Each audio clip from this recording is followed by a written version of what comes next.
Ran script. They bully the new transfer student unaware that he has hidden powers. They thought it would be just another ordinary day at school. After all, bullying the new student was almost a tradition for that group of cruel teenagers. But what they didn't know was that the boy who had just walked through the door carried with him an unimaginable secret, and that secret would change their lives forever. The school bus door creaked open and a curious silence filled the air as the new student stepped out. He was tall with an almost intimidating posture, but there was something strange about his eyes, a color that seemed to subtly shift depending on the light. The principal introduced him to the group quickly and coldly. "This is Aeon, our new transfer student. I hope you treat him well," but as expected in a school where appearances dictated social rules, Aaron was not well received. His backpack was worn out, his clothes seemed different, and unlike the others, he avoided eye contact. It was as if he didn't want to blend in, as if he were there out of pure obligation. First few hours passed without major incidents, but the sharp eyes of a group of bullies had already detected his weaknesses at lunch. While Aaron ate alone in a corner of the cafeteria, the whispers began, "Just look at him. He looks like a lost bug. That hair has he never seen. Sis, I bet he's from some weird place, like the end of the world." Aaron didn't respond. He simply continued eating in silence as if he were used to those kinds of comments, but deep down he felt the weight of being in a place where he wasn't welcome. When gym class arrived, things got worse. The coach asked the students to pair up to play basketball. No one wanted to team up with Aaron. The group of bullies, led by Marco, the most popular boy in school, took the opportunity to isolate him even more. "Hey newbie, don't mess up the game, okay? Just watch and learn how we play here." But there was something they couldn't imagine. Aaron wasn't there to compete or to fit in. He'd a mission, and if it depended on, he would protect his secret at all cost. The next day began like any other. Students filled the hallways with laughter and chatter.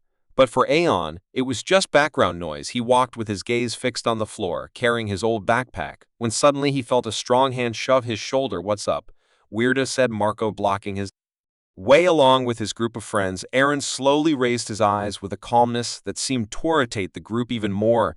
He didn't respond. He just stepped aside, trying to go around them, but Marco wasn't about to let him pass so easily. "What now, are you mute too?" Marco mocked as the group behind him burst out laughing. One of the boys in the group, a big burly guy named Drawl, grabbed Aaron's backpack and held it up like atrophy.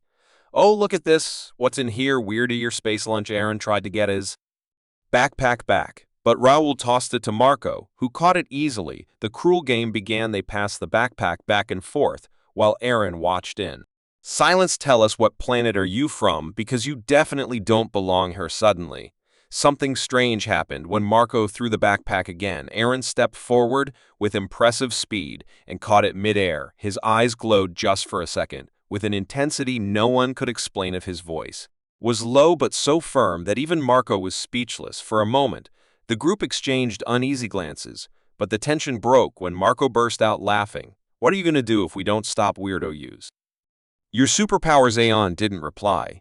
He simply turned around and walked away, leaving the group with an uncomfortable feeling. They couldn't explain. Something in the air had changed, but none of them understood it. Not yet. That was the start of the conflict, but the bullies did. Something inside him began to change. His body trembled slightly, and an intense heat grew in his chest. He closed his eyes and took a deep breath, trying to control what was about to be unleashed. Meanwhile, Marco and his group laughed among themselves, convinced they were in control. What they didn't know was that every insult, every push, and every humiliation was pushing them closer to the edge of something they couldn't imagine. That night, in his room, Aaron sat in front of the mirror. His eyes glowed again, this time with a deep blue light that illuminated the entire space. His skin seemed to change for a brief moment, revealing a silvery texture under the light. "I must resist," he thought to himself. "I can't let them find out who I am. Not now." However, something told him that the conflict wouldn't end there, and he was right. Marco and his group were planning something even bigger. The tension was palpable. The next day, the school hallways seemed noisier, as if something big was about to happen. Marco and his group were more confident than ever, armed with a new plan to humiliate Aaron publicly. This time they wanted to make sure everyone saw it and joined in the mockery. At the end of the day, Marco organized an incident in the gym. He convinced the coach to let the students practice freely, arguing that it was a good way to end the day. What the coach didn't know was that the group of bullies had prepared an ambush as usual. Aaron tried to keep to himself. He sat alone in the bleachers staring off into space, waiting for things to be over soon, but Marco wasn't about to let that happen. "Hey Aaron, why don't you come play with us, Marco?" shouted from the court with a mocking smile. Aaron ignored him, but that only fueled Marco's anger. "What's wrong? Are you scared? Or maybe your species doesn't know how to play," he added, prompting laughter. From his friends, Rule grabbed a basketball and threw it directly at Aaron. Although the throw was strong, Aaron caught it with surprising speed without even getting up from his seat. The entire gym fell silent. Those watching were left speechless, and Marco frowned, feeling, for the first time, that something wasn't right. "So you've got reflexes. Oh, let's see what else you can do, weirdo," Marco said slowly.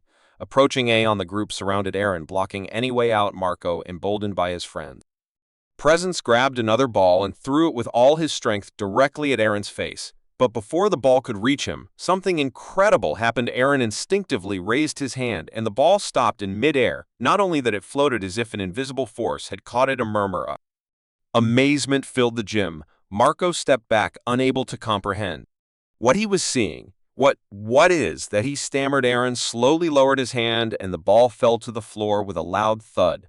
But that wasn't all. Aaron's eyes began to glow, an intense blue lighting up his face with an almost supernatural radiance. His skin changed for an instant, revealing metallic flashes before returning to normal. The gym erupted in screams and murmurs. Some students ran for the door, while others pulled out their phones to record what was happening. "What are you?" Marco exclaimed. Now visibly scared, Aaron, still calm, took a step forward. His voice was steady but firm like thunder. In the middle of calm, "I'm not like you, but I'm not your enemy.